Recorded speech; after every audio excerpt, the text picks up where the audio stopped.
So I went to the movies last night and I went to go see Cuckoo, which if anyone has seen it yet, please let me know because I'm curious to hear thoughts. Okay, I was scared to death last night coming back home into my apartment. I was so freaked out. I had to watch like 3 episodes of Below Deck before I could finally go to sleep. But now, like this morning in daylight, as I'm thinking about it, I'm kind of like, what was I actually scared of? I don't think it's gonna be a new fave. But I'm always down to go see new movies. Anyways, okay, today you guys gave me a trope and I'm gonna give you a rec. I asked for this over on my Instagram story, so if you don't follow me over there, it's the same, it's oh hey, it's McKay, and that's where I normally ask for things for videos. And here's the thing, you guys really came through with a lot. I think I had about 40. I'm going to split this up into multiple videos because there is no way in hell I can do 40 book recommendations in a single video because I like to yap. Y'all know this. I'm trying to get better about that. I'm trying to get better about being more concise, not only in videos, but also in my real life. I'm just a long-winded bitch. Okay, what can I say? And I'm trying to be better about that. I'm trying to be better about that in my videos. So I think today I have like 17 or 18 that I pulled out, maybe less than that. I don't actually know. I didn't actually count, but I'm gonna split up into multiple videos. And then also if you guys have any more tropes in the comments that you want, like specific tropes that you didn't see, let me know because I can add them to the next one. So anyways, without further ado, let's go ahead and jump in with the one that I got actually I think I got it 5 times, but I think I was like, I'm just gonna stick to doing 4 recs. I got Stepbrother. Y'all clearly want the step-sibling recs, which like I love it. I love step-sibling recs. I think I've done at least 1 or 2 dedicated videos to that. First up, we got Eyes on Me by Sarah Kate. This one follows Mia and Garrett. Is the second book in the Salacious Players Club series. However, it is an interconnected standalone series, so you don't have to read the first book in order to read this one.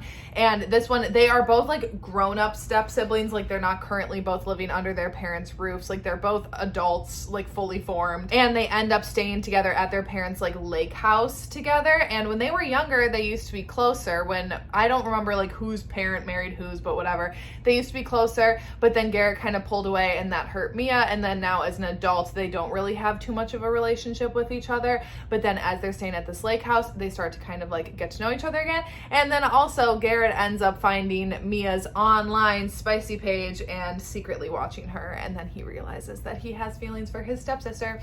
Anyways, it's great. I love it. Also really good mental health representation. One of my favorites in the Salacious Players Club series. Next, we got a classic step-sibling, one of the OGs. We got Rival by Penelope Douglas. Again, this is the second book, or technically I think third, because Bully and Until You, it's like told from different POVs, but it's the same story. So I guess technically this would be book 3, but it's kind of like book 2. In this one, Fallon and Maddox are both in high school, and Fallon was originally away at a boarding school for 2 years before coming back home. And when she gets reunited with Maddox, again, their relationship is a little bit rocky because of things that have happened while they were apart and like kind of the circumstances that took them apart originally. So it's kind of like some second chance-ish in there a little bit too. And they're kind of like a little bit of rivals. They just like, neither of them really trust the other after what happened between them in the past. And yeah, love it. Then I had Enemies to Lovers Stepbrother specifically asked for. And again, I love when you guys got specific with these because that's kind of like fun to try to find ones that fit in multiple ones.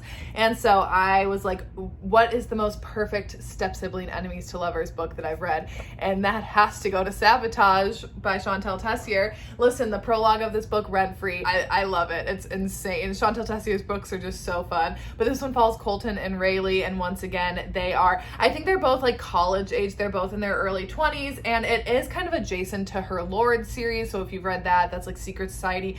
This one, like these two are not necessarily like super involved in the Secret Society. It's just kind of mentioned, and they do end up, or Colton kind of ends up being mentioned in the Lord series specifically. They absolutely hate each other. Their parents got married, and they're rich, wealthy families. Like he drives a really expensive car that she ends up destroying as payback because he leaked videos of her to get her boyfriend to break up with her. Like truly, it's so toxic. It's so messy. They're horrible to each other. They hate each other, but yet they also can't stop hooking up with each other. It's fun. I love it. And last but not least for the step-sibling, Ruthless Empire by Rena Kent. This is the 6th book in the Royal Elite series. Again, I don't think you have to read the entire series, but I do think that it'll like enhance your enjoyment of it if you read them all. Silver and, is it Cole actually, I think Cole and Silver. And when both of their parents decide to get married, like they are not really happy about it because neither of them really like the other, but then also they're both kind of attracted to each other at the same time, and then now being under the same roof, it's obviously forbidden. They cannot be together, but then also they have these other people in their lives like not really rooting for the two of them to be together either, and they're kind of like doing it behind everyone's backs. And it's just like, it's kind of complicated. He's kind of mean, she's kind of mean. It's great. Yeah, like I said, I don't have a lot of time to spend on all of them, so we got to keep it rolling. Next up, we have Sisters X, which I honestly have not really read many Sisters X. I think I only had 2. One of those, I'm going to just throw it in here, Something in the Way by Jessica Hawkins. I haven't finished that series. I need to read more of it. I feel like in order to give that as like a tried and true rec for Sisters X, I've only read the first book. But one that I'm currently rereading right now that I love is Still Beating by Jennifer Hartman. And this one is like a little bit of extra because yes, it's Sisters X, but also like the sister is still with him when they are kind of like thrown in these circumstances together. This one follows Cora and Dean, and they absolutely hate each other. They've always hated each other, and Dean is engaged to Cora's older sister. And one night when they're out celebrating the sister's birthday, Dean ends up giving Cora a ride home, and when they're on their way home, they are run off the road by who ends up being the serial killer who kidnaps people, and who kidnaps like couples specifically, or like a man and a woman, and then keeps them chained up in his basement and makes them fall in love with each other, and then like kills them in front of the other, you know, to just basically the most emotional destruction you can possibly do to a person. And when these two end up getting captured together, like they still don't like each other, but then they are the only person that they kind of have to hold on to in these horrible circumstances. And yeah, I won't say anything more because I don't want to like give anything away. But obviously the fact that Dean is engaged to her sister, yeah, that thought isn't lost on either of them or the sister then as the book goes on. Absolutely love it. I'm currently listening to the audiobook of it right now, and it's just hitting again. I read this years ago, and it's just been really, really like fun. Well, fun sounds weird to be saying in regards to this book. It's just so gut-wrenching, but I've really been enjoying my reread. Okay, next up I had Forbidden, with sneaking around, like not just secret, but actually hiding it from people. And so I was like, I mean, my tried and true rec is Off Balance, right? Like that's perfect. I have a cat hair stuck to my lip. Sorry about that. But I'm like, I recommend Off Balance every single chance that I get. And I'm like, you know what? It's still similar, where they legitimately are keeping it a secret from everyone around because they have to, is Head in the Game by Rebecca Rath. So this one is an coach athlete football romance. So our one hero in this, he's a coach, and he was a former NFL player. Now he's retired. And basically his one singular job that he was given when he comes to this new university is to win a championship. And in order to do that, he knows that he needs the best team. So he ends up recruiting our other hero, who recently lost his scholarship after getting in some trouble at his old university, and brings him to this new one. And immediately when he shows up, our one hero is just kind of like cocky, doesn't really like to listen that much. And our coach is like, oh, you think you're gonna get away with that? No chance. But then also there is a bit of an attraction that builds between them. Let me just tell you, it's so good because they actually truly fight it, because they know that they cannot be together, because the one can't jeopardize his scholarship because he literally doesn't have anything else, and the one can't jeopardize his job because he doesn't have anything else. Oh, it's so good. And yeah, so they're obviously sneaking around because they cannot let anyone find out about this relationship at all, or it'll jeopardize both of their futures. So good. Also a slow burn, and a forbidden romance where, like I said, they actually fight it, where I feel like so many lately they don't fight it and they just don't care. And I'm like, you need to care. You need to care that you can't be together. Next up, Enemies to Lovers, which once again, I was like, perfect to talk about one of my favorite books of all time, Garen Park by Nordica Knight. So this one is an Enemies to Lovers motocross romance. And these two truly hate each other and are true enemies in their sports. Devin and Maddox, they were both raised in the same trailer park, and they were like basically born and bred to hate each other by their dads. Their dads always pitted both of them against each other because they were always racing each other in motocross, and they always were kind of like neck and neck for first, and their dads just always wanted their prize money. So now, even as full-blown adults, they're still around, still racing, and they still hate each other because of that rivalry that is built for like 20 something years between them. But the line between love and hate becomes very thin when Devin shows up at Maddox's trailer one night, brutally beaten and stabbed and like bleeding out, and there ends up being some caretaking, and then they realize that, oh, do I actually like you? No, I still hate you, but like I'm kind of into you. It's so good. And then it is a duet. Lot 62 is their second book. So this one does end on like a good note. Like you could stop here. I personally love the second book. And then also the third book is their brothers' books. But Garen Park, truly, it was my top book of last year. Still, like genuinely an all-time favorite book of mine, forever and always. Next up, we have bullies. So I got two people that said bullies. So obviously I picked two. So first up, Untouchable by Sam Mariano. I feel like I don't really talk about this one that much, but I did really like it. And it is definitely a darker romance. I would say it's only the first kind of like part of it is darker, but then I'd say the book overall is not super dark. So if you kind of like want to dip your toe in, but I will say check your trigger warnings because this hero is not for everyone. Because right at the beginning, so this one takes place, he is like a high school is it Carter? I can't remember her name. It's Carter though, and he is a football player, like star football player at this like Texas high school. I think like Texas. It's like Southern high school where like the football stars are all kind of like revered. And our heroine had an interaction with another football player that she ended up reporting, and rightfully so, and getting this guy suspended or like off the team or something. And everyone hates her for it because like how dare she jeopardize? Like it was just a boy being a boy. Very much like victim blaming mentality. And Carter kind of falls into that, and Carter and some of his friends end up cornering her in a classroom at the beginning of this book, and some things go down that then after that he simply does not leave her alone. It's not really like stalking, it's more just like harassing, bullying a little bit, and she can't kind of help. She's like, why am I kind of like sickly fascinated with him? Like I should hate him after what he did to me. And she does, but also like she can't help but kind of like want to kind of see what is underneath the exterior of him. Like I said, check your triggers on it.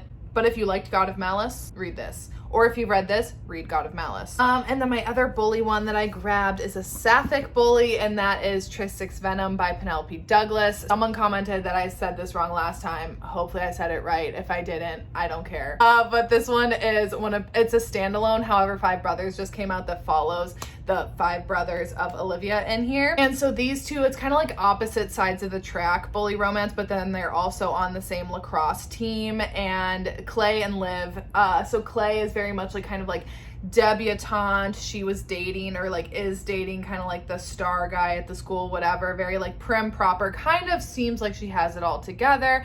And then Liv is from the other side of the tracks. People kind of look down on her family. They absolutely hate each other. They're so mean to each other. Like both of them are mean to each other and retaliate. So like I feel like in Untouchable it's more like Carter definitely bullies her, and this one they're both bullying each other. They're both so mean to each other. But again, that's what we're looking for when we're looking for a bully romance. Next up, Grumpy Sunshine. I love Grumpy Sunshine, and I wanted to talk about one that I don't think I've talked about in like a specific Grumpy Sunshine rec video, because it is one that I read this year that I have not shut up talking about this entire series, and I don't care. This is my channel. I'm going to talk about them however many times I want to talk about them, and that is Legacy of God series. However, Grumpy Sunshine, amazingness happens here in God of Pain between Creighton and, oh my gosh, why did I just, not, what is her, It's A something. Why did I just completely blank on her name? Annika. So sorry, Annika. I can't believe I just blanked on your name. You don't have to read God of Malice in order to read this one. However, I do think you should read them all because they're all so good.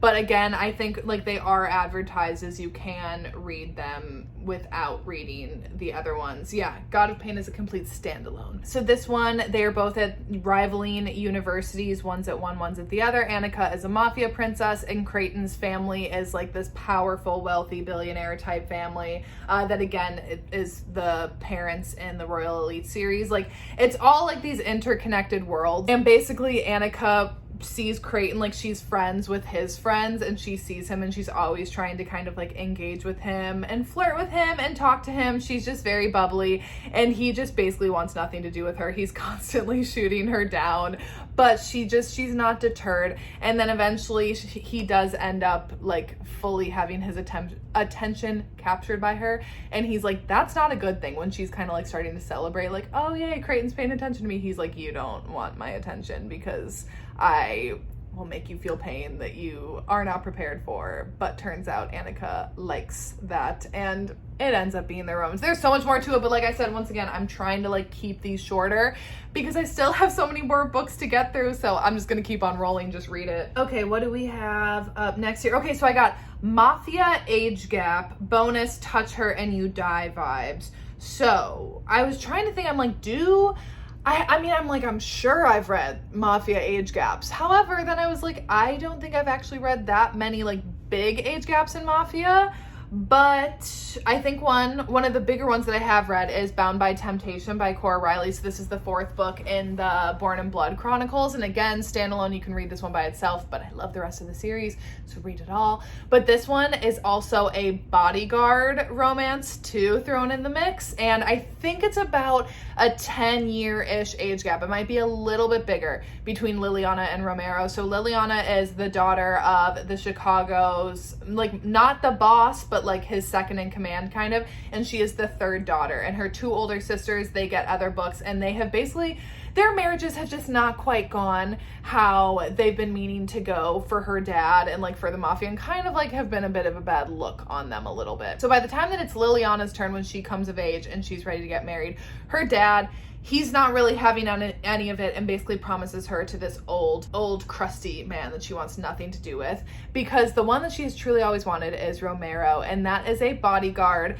that works for her sister's husband. And so she first saw Romero back when her older sister got married, and Liliana was way too young, but she's always had a crush on Romero. And no, Romero never like had any sort of feelings for her. He was always very much like, stay away from me, you're a child, you're literally gonna get me killed by my boss if you keep on like making moves on me when you're underage. But then now that she is of age and she really is fighting this marriage that she is getting kind of forced into, she turns to Romero for help, and Romero can't help but like have sympathy towards her and realize that he wants Lily for his own, even though he's like a low-ranking person, and there's no way that the dad will like ever promise her to Romero. Other things end up happening, you know, but also Romero is touch her and I'll kill you energy. Not like in the kind of overdone way that a lot of like touch her and I'll kill you heroes are. It's more in like the subtle ways of just him really protecting her. Once again, I'm talking too much. It's great. Read it. Next up, what do we have? Okay, Deaf Heroine, which I was going through. I do not think, and maybe I've just missed it, I don't think I've read a book with a deaf heroine before. So please comment below any recs. I wanted to include one that, in case if you're looking for like the sign language part of that, God of Ruin by Rena Kent. Our heroine is mute, so she uses sign language to communicate, and then Landon learns sign language for her. So if you're looking for like that aspect, I mean, I obviously know it's not the same. So like I said, if you have any deaf heroine recommendations, please leave them in the comments. But at least if you're looking for like that sign language aspect, God of Ruin has that in there. I just wanted to like mention that. I'm not gonna like actually go in depth because like I said, that's not an actual rec for the prompt, but I still wanted to include it so that way anyone can chime in the comments if they have a rec for that. Next up, Why Choose. I love Why Choose, and I wanted to go back to one of my favorites that I don't think I've talked about lately because I read it years ago, but I love it to this day, and that is Groupie by C.M. Stunich. So this is the first book in a trilogy. I've read all 3 books. They're all so fun. It's a rock star Why Choose. So our heroine in this one, she is so down bad on her luck. Her like parent, I think it's her dad, recently died, and her stepmom is basically like, don't come home. So she has no family left. She has no money. Her boyfriend recently broke up with her. She has no place to live. She basically has her car and some concert tickets that she's trying to sell for gas money. However, when she's not able to sell them, she ends up like, okay, I should still go to this concert, whatever, I guess I have nothing better to do. And then in the parking lot, she ends up stumbling across someone who then is like, congratulations, you found me, and kind of tosses her backstage pass. And she's like, what is this? But then she's like, you know what, I might as well go inside. And then that is when it turns out that one of the guys out there was one of the band members. And then when she gets inside, she ends up running into more of the band members. And basically she ends up going on tour with the band because she has literally nothing else going for her. And all 5 of the guys in the band are dark, broody. They're like tortured, they're sad. They've all got their own backstories, what have you. And it ends up being her romance with the 5 of them. And then some of the guys also eventually get together as well. It's so fun. It's so dramatic. It's just wild. It's like sad, broody rock stars on tour with this girl. I don't know. I love it. It's great. And then the other one that I wanted to do like a completely different one, and one that I don't get to talk about a lot, but that is a monster one, and that is A Lady of Rooksgrave Manor. So our heroine in this one, basically, she just like enjoys herself, okay? She enjoys enjoying herself with as many different people as she kind of can and just getting these experiences. And then she ends up learning about Rooksgrave Manor, where she can go and work and, you know, service monsters coming in, and she's kind of like, this is great, this is perfect, I want to do that. So she ends up going to work at Rooksgrave Manor. All of these different monsters end up showing up, you know, she ends up having different relationships with them, but then also there's kind of like this mystery around Rooksgrave Manor, and you know, some things are happening, and like there's some danger involved then against her and like some of the other people there. It's fun, it's hot, it's wild, and a good white choose. And again, one that I don't get to talk about very often. Next up, Sapphic. I'm gonna go with one of my favorites, Vibe by Liza James. This one is Aura and Ruby, and Ruby is a dancer at this one club, and Aura goes there one night with her boyfriend and some of her friends, and that's where they end up meeting, and they just initially kind of have this big spark with each other that neither of them can kind of explain, but Aura is very much like, I have a boyfriend, like I can't be doing this, and Ruby's kind of like, okay, like if you say so. And Aura's backstory is she was born and raised into a cult, and she has escaped, and she's just been trying to kind of like set up her new life away from it, but she just never feels like she can kind of like outrun her past fast enough. And Ruby also has her own past. It's dark. I don't want to say anything more because I don't want to give anything away, and also I'm being conscious of time. Absolutely love, one of my favorite dark romances, and truly like these two are soulmates. They are absolute soulmates. I love them with my entire heart and soul.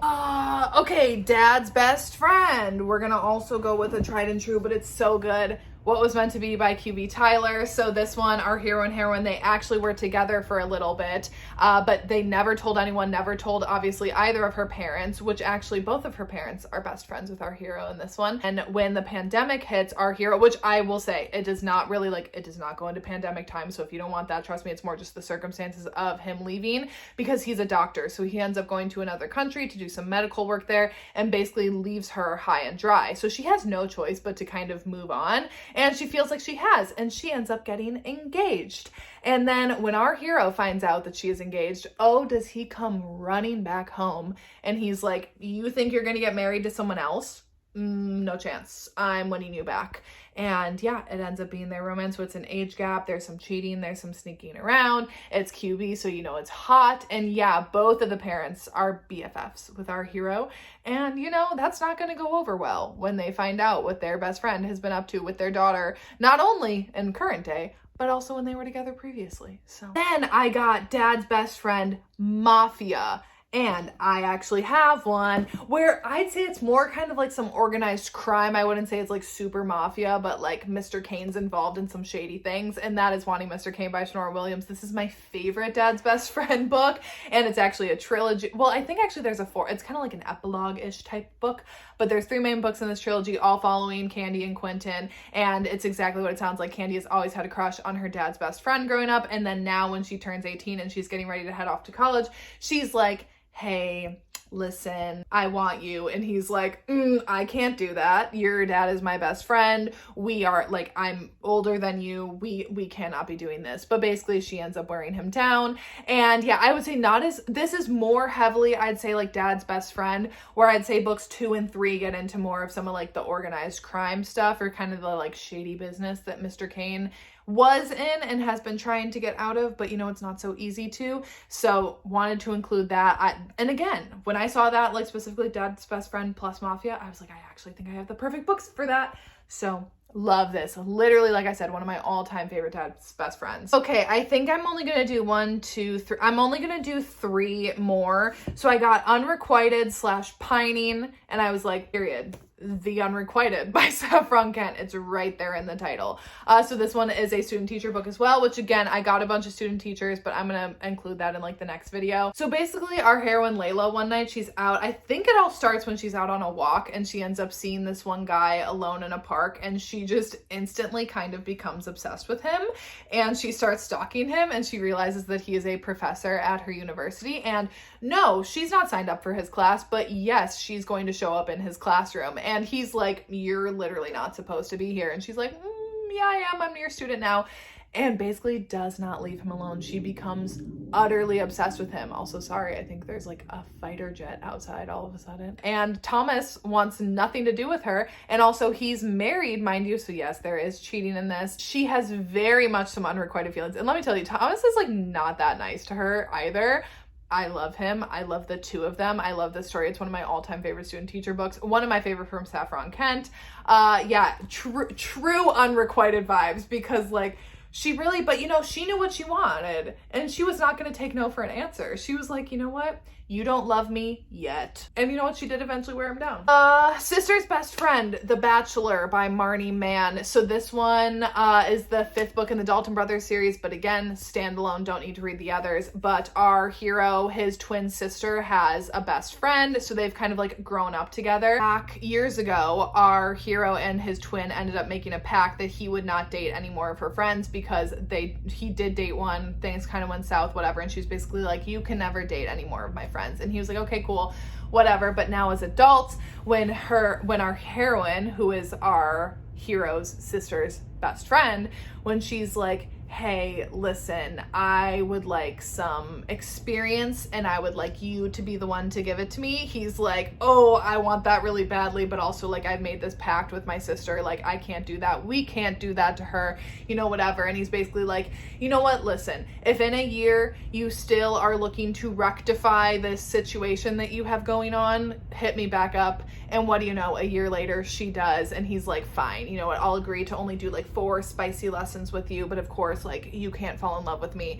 And then he ends up being the one obviously falling in love with her. But yeah, they have the sister in the mix that neither of them want to hurt, but they both have to kind of sneak around from. Really enjoyed this one. I love Marnie Mann's books so much. And last but not least, Dark. And that's all it was. It was just dark. That's kind of tricky because there's so many levels to dark romance, but I just wanted to pick one, I guess. Like, let me just throw you into the deep end, quite frankly, with this one. So check your triggers on it. And that is Take Me With You by Nina G. Jones. This is a dark captive romance. So our heroine, she basically feels trapped in her life, but she's kind of like, you know what, this is how it's going to be. She has a flaky mom. So then she basically is the sole caretaker for her sibling with special needs. And she also has this boyfriend that like is nice enough, but you know, whatever. She's just kind of like, this is gonna be my life. And she kind of dreams about like being whisked away from it, and she starts feeling these eyes watching her, and then she starts wondering like, oh, maybe these eyes will take me away. Well, turns out, yeah, those eyes belong to an actual person. That's our hero, and he is he's a serial criminal, I guess. Basically he loves breaking into people's houses, into couples' houses specifically, and just completely terrorizing them for an entire night. And that's kind of what he sets out to do with these two. However, when things don't go according to his plan, and our heroine is basically like, in order to kind of de-escalate the situation and save her loved ones, she's like, take me with you. And he ends up doing just that. And that he does not really know what to do with, because that breaks his MO completely. It ends up turning into being their romance. But let me tell you, one of the darkest books I've read, in terms of like Stockholm syndrome, like this one really dives into that. Very messed up between the two of them, but yet it's one that I bought into by the end of the book. Like, and you know, this hero, he is not a hero in the slightest, but yet I like was rooting for them. It's messed up. It'll make you kind of question yourself. You said dark, I'm giving you dark right here. That is it for all the ones that I don't even know how long this video is going to end up being, and I'm so sorry. And that's exactly why I'm breaking it up into multiple parts, because I can't help but yap. So anyways, that is it for today's video. I will do a part 2 of this with any of the remaining tropes, and then also if you guys have any more you want to add in the comments below, I will actually check the comment section for those. I probably will do that, I'd say, like in the next couple of weeks. I don't want to do these like back to back, but I'd say probably the next couple of weeks, then I'll make the second one. So anyways, that is it for today's video. I've exhausted myself trying to talk this quickly. I can't imagine how exhausted you all feel listening to me just drone on and on. So anyways, that's it for today, and I will see you when I see ya.